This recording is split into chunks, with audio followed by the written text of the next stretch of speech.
Barrister Ali Zafar जो कि परवेज इलाही के वकील हैं, आज अदालत में जो दलाइल दे रहे थे उससे कुछ अर्सा पहले उनके ख्यालात मुख्तलिफ थे। वो ख्यालात हमने आपको सुनवाए। हमारे साथ मौजूद हैं सीनियर सहाफ़ी तज्ज़ियाकार हामिद मीर साहब, सीनियर सहाफ़ी इरशाद भट्टी साहब हमारे साथ मौजूद हैं। इन दोनों हजरात से हम राय लेंगे। सूरत हाल लम्हा बलम्हा बदल रही है। 5:30 हो चुके हैं। 15 मिनट बाद फैसला सुनाया जाएगा। क्या डिप्टी स्पीकर की रूलिंग कानूनी थी? क्या उसके तहत हमजा शहबाज वजीर आला मुंतखब हो गए या हमजा शहबाज अपने ओहदे से हट जाएंगे और परवेज इलाही पंजाब के वजीर आला बन जाएंगे? फैसला कुछ देर में होने जा रहा है। सबसे पहले हामिद मीर साहब आपकी जानिब आएंगे। आप हमें यह बताइएगा कि जो सूरत हाल इस वक्त बन चुकी है, यूं लगता है कि हम एक बहरान के दहाने पर खड़े हैं या एक पहाड़ के किनारे पर खड़े हैं जहां हमारे पास कोई रास्ता नहीं है और बहरान तवील से तवील तर होता जा रहा है।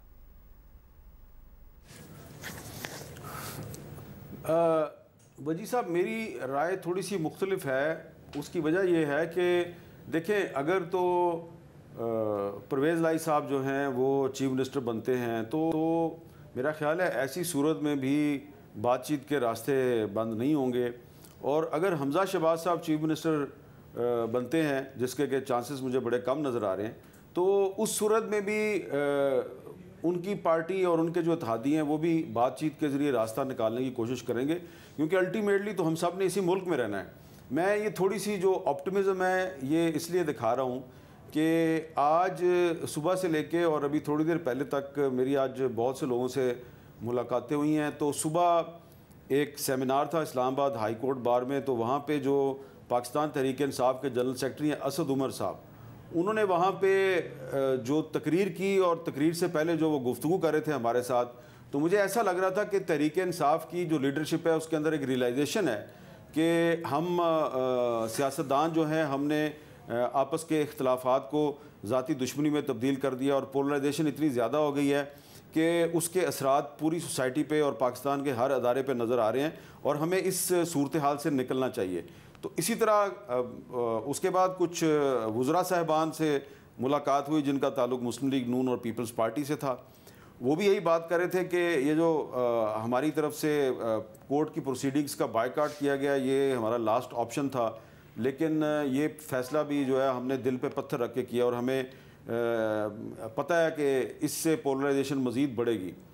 और फिर आज काफ़ी लंबी मीटिंग हुई सदर आरिफ अलवी साहब से और उनके साथ जो गुफ्तगू हुई, क्योंकि वो कॉन्स्टिट्यूशनल हेड है पाकिस्तानी रियासत के और सुप्रीम कमांडर भी हैं अफवाज पाकिस्तान के, तो उससे भी मुझे यही अंदाज़ा हुआ कि वो बहुत क्लोजली मॉनिटर कर रहे थे सुप्रीम कोर्ट में ये जो केस है इसकी प्रोसीडिंग्स को, और उनको पूरी तरह सूरत हाल की नज़ाकत का एहसास था।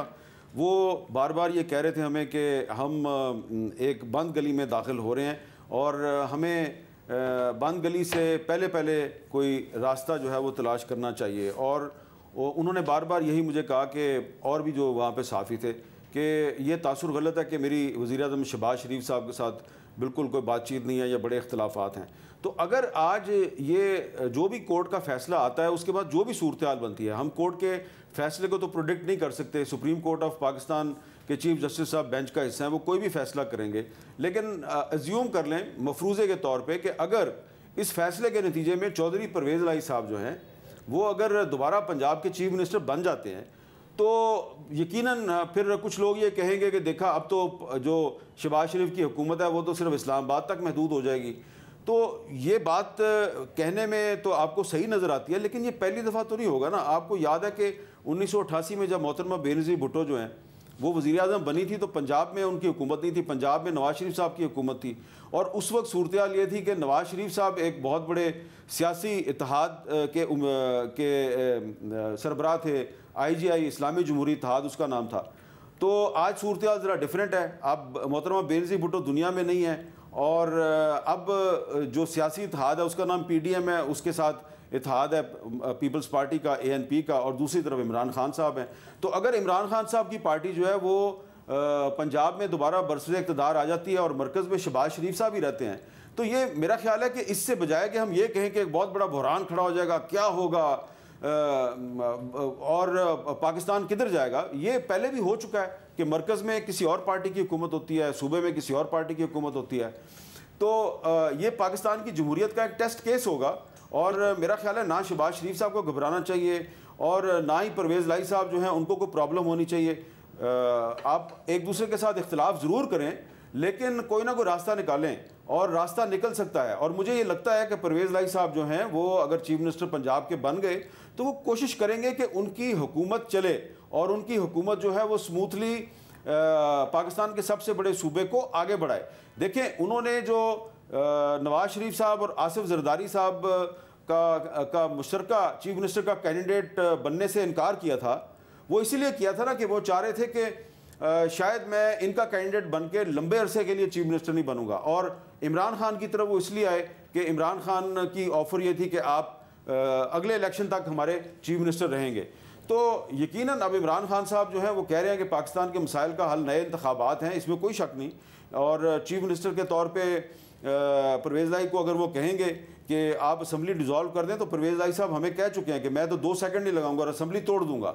लेकिन ये कोई इतना आसान काम नहीं होगा। इसके लिए ज़रूरी है कि फिर आप खैबर पख्तूनख्वा में भी अपनी असम्बली तोड़ें। तो इसलिए मैं समझता हूँ कि अदालत का जो फैसला है हमें उससे उम्मीद ये रखनी चाहिए कि उससे कोई बहरान मज़ीद शदीद नहीं होगा, बल्कि बहरान का सलूशन भी निकलेगा। और अदालत को इस चीज़ को सामने रखना चाहिए कि पाकिस्तान की आला अदलिया का जो फैसला है उससे पाकिस्तान में सियासी बहरान जो है उसमें मज़ीद शिद्दत पैदा नहीं होनी चाहिए, बल्कि उस बहरान की जो आग है उसमें कमी पैदा होनी चाहिए। और फैसले से उस बहरान की आग पे अगर पानी फेंका जाए तो ज़्यादा बेहतर है, ना कि वो फैसला जो है वो जलती पे तेल का काम दे।